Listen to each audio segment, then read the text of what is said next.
Hi, today we're going to talk about how one little cup of soup that you have 30 days in a row can transform your health, can transform leaky gut, can transform your skin, and can transform even your budget. And we're also going to talk about how to get picky kids to eat more veggies and more protein with the soup challenge. I'm Kara from Health, Home, and Happiness, and every October on my blog, Health, Home, and Happiness, we have the October Soup Challenge. And this is something I do for my own family after the chaos of September settles down. We just commit to 30 days of having one serving of homemade soup every day.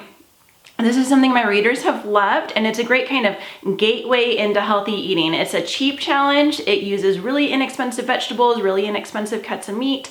It's really easy. It takes less than 2 minutes a day overall. It's something that you can bulk prepare, so you can make a big pot of soup if you want on a Sunday or a Saturday, and then just take some leftovers and still get all those health benefits from having soup every day. So you might be wondering, what's so awesome about soup? Well, if you think about it and you ask most people what they're missing from their diet, they're gonna say, well, I could probably use some more protein and I could probably use some more vegetables.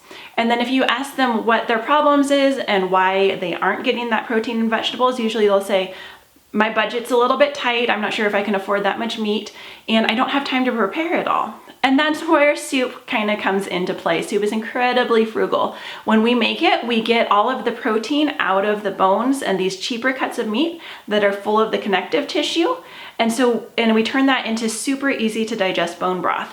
So this is something for just like $3 or $5, even if you're getting the highest quality bone-in meat that you can find. For $3 to $5, you can make a whole gallon of nourishing, healing bone stock. And this is good for our gut, this is good for our skin, this is good for our joints, and this is great for our mucous membranes as the heat is kicking on and we're getting kind of dry noses and mouths, and we're more susceptible to illness.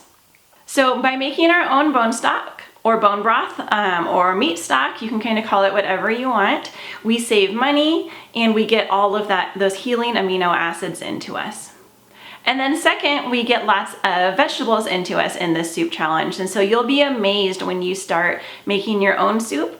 Whatever vegetables you can find on clearance, if you have something that's about to go bad in the fridge, go ahead and search for a soup recipe that incorporates that vegetable. We do a lot of winter squashes. On the stove right now, I have pumpkin and coconut soup. And so this is something where you're just putting cups and cups of vegetables and they just kind of melt into that savory bone broth. You add salt to taste and it's like a delicious treat. It's something that could be served in a super high-end restaurant, and it's something that costs just pennies to make. And so getting the protein from the bone stock and the vegetables and all the different plant chemicals that come from the vegetables is why this soup challenge can be so healing.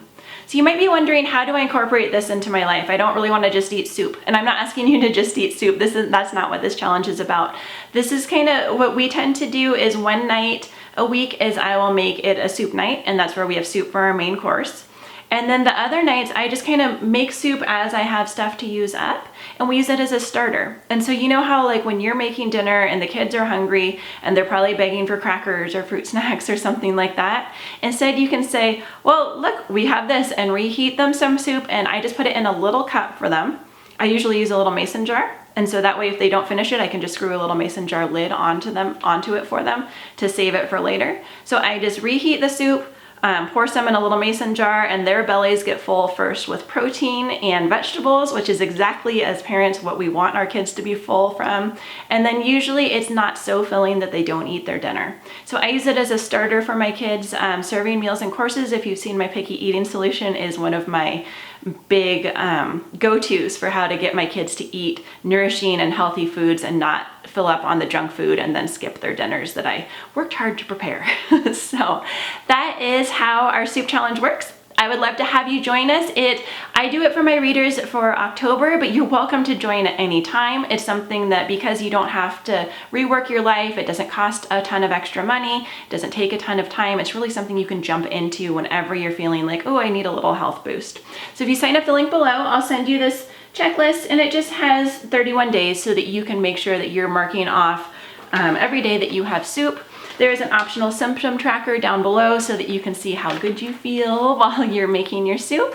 And I'm gonna send you tons and tons of healing recipes that are frugal, nutrients in them that your body's going to love, and they're gonna be easy enough for you to make with kids underfoot. So I'd love to have you join me. Again, I'm Kara from Health, Home, and Happiness, and I will see you guys there.